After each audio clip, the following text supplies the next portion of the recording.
Welcome! My name's Fran Sheffield and I'll be your host on this My Homeopathy webinar, in which we look at the 3 key remedies for children with learning difficulties, behavioural problems and autism spectrum disorders. First, let me tell you a little about myself. I have qualifications in nursing and midwifery and also a Masters of Health Science Education. I now work as a homeopathic consultant and educator, and one of the areas in which I write and lecture is that of paediatric and developmental homeopathy. For that reason, I've been asked by My Homeopathy to present this webinar for you. If you would like more information about me and what I do, my website address is in the footer of these slides, and I hope you visit.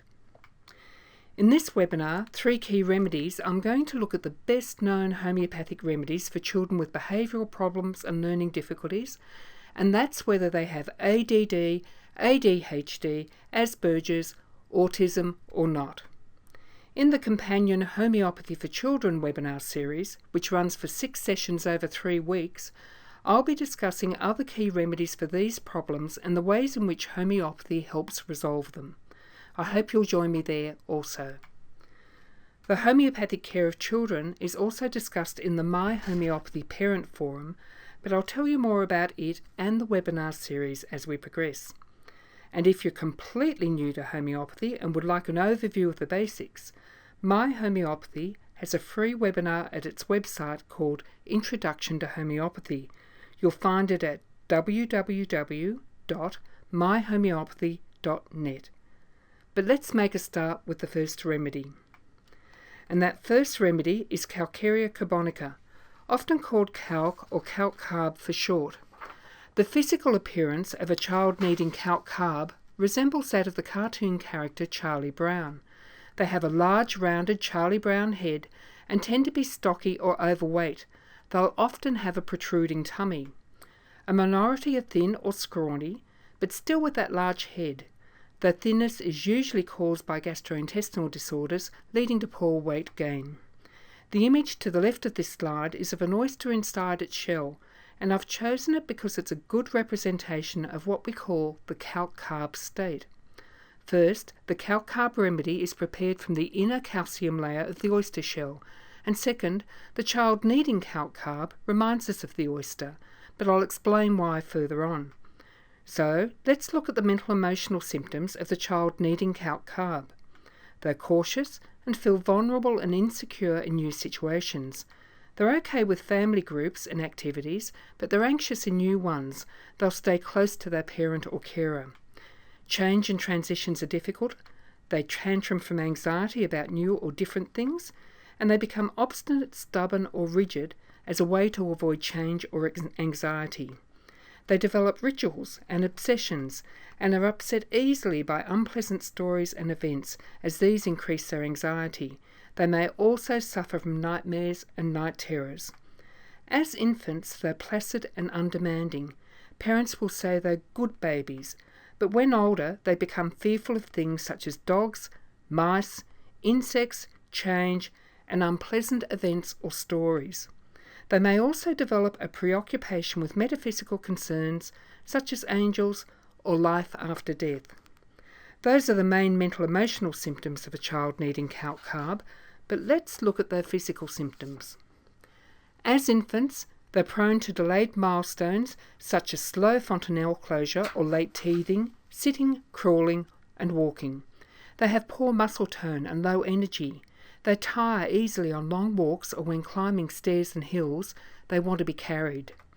Their abdomens are usually bloated and distended from constipation or sluggish bowels which don't seem to trouble them. It's often said they're comfortably constipated. Some may have a few may have loose motions with undigested food, but they tend to be in the minority. They're also hot and sweaty, especially with exertion. Their hands and feet are clammy, and they sweat on their head, neck and back, especially during sleep. They have sour discharges, their sweat smells sour, and also they vomit and bowel motions. And there's a tendency to mouth ulcers, frequent colds, otitis media or middle ear infections, and glue ear. A significant number of these children are on the schedule for grommet surgery. They usually crave eggs or desire eggs, especially soft-boiled ones, and sweet things, ice cream, salt, dairy products, cold drinks, and even indigestible things such as dirt or chalk. But they're also aggravated by milk and sometimes egg. Both of these can trigger eczema, constipation, or abdominal pain. Remember back in the beginning when I said that the calc-carb child is a lot like an oyster? What did I mean? Well, because the child is so anxious and insecure, and even soft and flabby in body build and muscle tone, they're like a soft, vulnerable oyster. And what does the soft, flabby oyster do to protect itself? It surrounds itself with a hard, rigid shell and clings stubbornly to a rock, just like the calc-carb child who becomes stubborn and rigid as a way to avoid the anxiety. So the image on this slide is a good memory hook. The calc-carb child is a lot like the oyster and its shell from which the calc-carb remedy is prepared. So what should you expect to see if your calc-carb child is given it as a remedy? Lots of changes. They'll be less fearful and have increased confidence. They'll be more flexible and cooperative. The obstinate and rigid behaviour will disappear. They'll cope well with change, and any tendency to tantrums or obsessive behaviour will reduce and disappear completely. They'll have better energy and stamina. And if they're still little, their rate of development will improve so that they start to reach their milestones on time. There'll be reduced sweating, no constipation, fewer infections and physical problems, and a quick recovery from any colds or infections they do catch.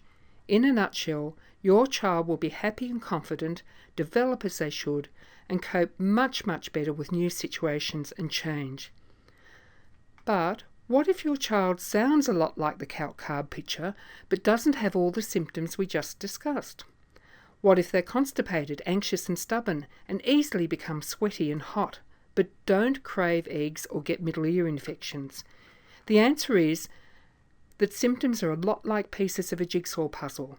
And just as you don't have to have all the pieces in place before the jigsaw picture is recognised, a child doesn't have to have all the symptoms of calc-carb or any other remedy before that particular remedy will help. All that's important is that the symptoms your child does have fit the calc-carb picture.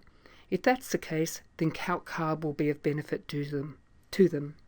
So remember, not all the pieces of the puzzle have to be present before the picture is recognised or the remedy prescribed. I should also say at this point that there's not enough time in one webinar to discuss all the symptoms that calc-carb treats. The same applies to the next two remedies. There's only time to talk about the most common symptoms. So if your child seems to fit the calc-carb picture, but has other symptoms I haven't discussed, calc-carb may still be the remedy they need. A good homeopath will go through their complete symptom profile to decide if calc-carb is the best remedy for them or if they need another remedy altogether. And that now brings us to our second remedy, Lycopodium clavatum, usually called just Lyc or Lycopodium for short. It's a remedy made from the spores of the club moss, and as an aside, there's a reason for the long and difficult names given to these homeopathic remedies. They're each called by their Latin name so that in all parts of the world, Lycopodium, for example, is still known as Lycopodium, no matter which language is spoken. So while the long Latin words make pronunciation difficult, they do allow for easy identification both of the remedy and its source material. With that in mind, let's take a look at the mental emotional symptoms Lycopodium treats. The child needing this remedy has problems with self-esteem and confidence. They have trouble feeling equal to others. They can only feel superior or inferior, which leads them to being bossy and rude or pleasant and cooperative depending on whom they're dealing with. They compensate for their feelings of inadequacy with bravado and boasting. They bully, domineer and behave arrogantly toward family and people with less authority, but are quite ingratiating towards superiors or those they don't know well. They tantrum from anger when their parents don't do what they want. Calc-carb, on the other hand, tantrums from anxiety. And they hit and strike others when they're angry. They become defiant, insolent, contemptuous and insulting, but only when they think they can get away with it. And this may be with permissive parents, weak teachers or younger children. In contrast, firm teachers report they are just wonderful in class, pleasant, helpful and cooperative, but at home parents say they behave badly. Lycopodium children also respond to praise and flattery and will flatter others to make a good impression. They try to dominate younger children, siblings and animals, and if possible, control games with others. Sometimes they don't get away with it though, and then will either disrupt the game or become uncooperative. If they think they can win, they're very competitive, but react badly and feel humiliated if they lose. They're often called sore losers. They avoid situations in which they may fail, look foolish or be laughed at, and they shy away from new responsibilities because they feel inadequate and underconfident. But they won't admit that's the reason why. They just pretend they don't want to do it or it's unimportant. They're upset by laughter because they worry it could be about them, and they're prone to anticipation anxiety before appointments and presentations, but usually do very well when the time comes. They're also anxious about health matters and worry about small problems. They're likely to still be drawing attention to minor cuts or injuries days later. The Lycopodium child has a poor memory. They forget quickly and easily, and this image says it all. They feel dumb and inadequate, but they try to cover it up as much as they can. They have a high incidence of learning disorders such as dyslexia and may reverse letters, for example using B instead of D, and so on.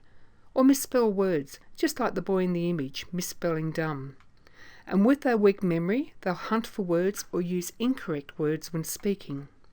In spite of their weak memories and any learning problem, Lycopodium children usually prefer intellectual or quieter activities rather than boisterous physical sports. They love computers and screens and will happily spend as much time as they can on them. Other mental emotional symptoms include being quiet or reserved with strangers and waking in a bad mood. Let's move on to the physical problems you can expect to see in a Lycopodium child.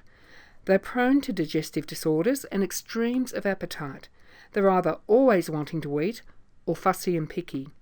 Common gastrointestinal symptoms include distended abdomens, loud rumbling, burping, indigestion, colic, flatulence or constipation. They have either a ravenous, voracious appetite that increases as they eat, or they lose their appetite on starting to eat. They are nearly always hungry after the evening meal and must have something to eat before going to bed or even when they wake at night. They crave sweet things and tend to dislike peas, beans or eggplant. Gassy foods such as cabbage, beans, onions and oysters affect them, and bread disagrees or causes health problems such as constipation and eczema. The nose blocks in bed at night, causing snuffling, snoring or mouth breathing, and other health problems such as middle ear infections, eczema, tonsillitis, sore throats usually start on the right side of the body and move to the left. Why this happens, we don't know, but it's a common pattern that's been noted again and again. The complaints, physical or mental emotional, worsen between 4 to 8 p.m. It's just one of those quirks of Lycopodium. So, assuming your child needs and is given Lycopodium, what can you expect to see? First, they'll gain confidence without the need to boast or brag. There'll be reduced or no anticipation anxiety and they'll cope well in new situations. They'll wake in a happy and cooperative mood and their social skills will improve. And that tendency to be contemptuous, insolent, rude or defiant, those unpleasant behaviours will soften and quickly disappear. There'll be no desire to dominate or control, and their learning difficulties will resolve and memory will improve. Appetite and digestion will normalise, and other health problems such as asthma or eczema will settle. They'll become more resistant to infections, and if they do catch one, recover quickly. All in all, Lycopodium can make a big difference to a child when that's the remedy they need. Before we go on to our third and final remedy, let me tell you about the Homeopathy for Children webinars. If you've been wanting to use homeopathy for your child but haven't known where to start or what's involved, these webinars give you the information you need. They answer your questions and help you make sound decisions about when to use homeopathy. They consist of 6 teaching webinars that run over 3 weeks, and they're packed with parent-friendly information on homeopathy for behavioural problems, learning difficulties and problems associated with autism spectrum disorders, exactly what we've been talking about. In them, you'll learn what homeopathy is, what it does, and how to use it. 12 new remedies, in addition to the 3 we've already covered today, will be discussed in detail. These are the remedies homeopaths use most often for children with behavioural problems and learning difficulties, and we'll be learning how to recognise which one suits which child, when to use the remedy yourself, and when to see a qualified homeopath, how to spot a good practitioner, and how to tell when someone has poor skills or limited training, what to bring with you to that first appointment, and what to expect, the 6 different responses your child may have to a homeopathic remedy, and what each one means for their ongoing treatment, the changes you should see in your child, and how soon to expect them, when to change the remedy or potency, and when to keep going, homeopathic strategies that avoid problems associated with antibiotics, temperature-lowering drugs, and vaccines, the debate about complex and single remedies, the myths and facts, and what they mean for your child's treatment. All about obstacles to cure, what they are and what to do about them, and when to combine other therapies with homeopathy, and when to stop or wait. The ins and outs of detoxing with homeopathy, what it is, how it's done, and when it should be avoided. Different approaches that use potentized remedies such as cease, isopathy, sequential therapy, bowel nosodes, bioresonance, what they are, how they differ, their strengths and weaknesses, and their safety profiles. All of this and more is being covered in these webinars to help you get the best result from homeopathy for your child. There's a lot to learn, and I hope you'll join me in them. The webinars run on Mondays and Thursdays right around the world. If you can't attend on either of these days, don't worry, because once each webinar is released, you then have the opportunity to listen to them at any time that suits you. MP3s and PDF transcripts are provided with each one, so there's a number of ways to get the information. And at the end of the series, we also have a supplementary free webinar that answers a range of questions people have already asked us when the webinar series first ran. There's an amazing amount of helpful information, relevant information in that one webinar alone.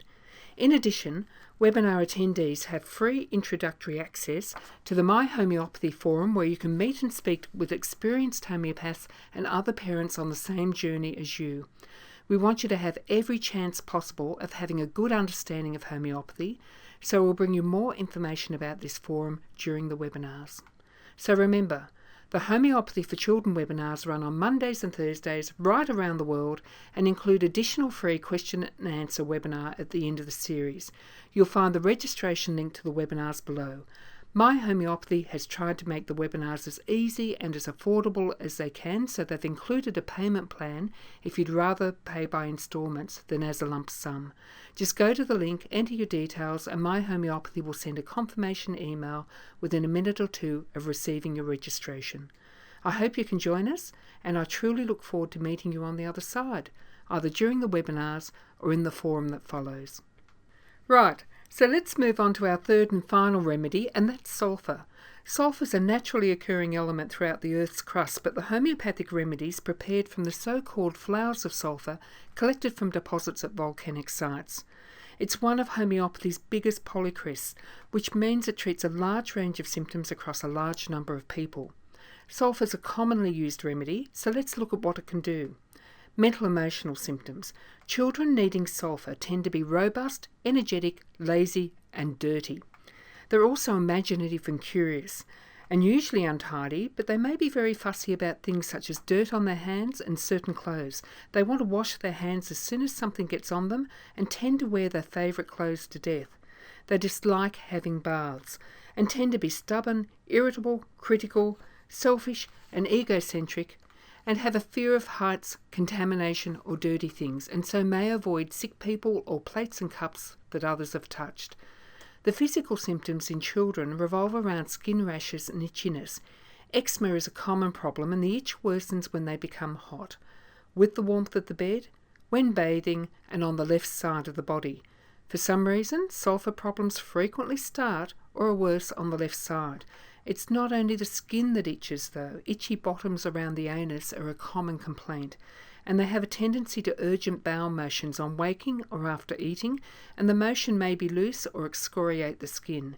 Discharges, especially bowel motions, are offensive, they smell eggy, putrid, or just have a really strong odour. The lips, anus, rims of eyelids and face tend to be redder than those of other children.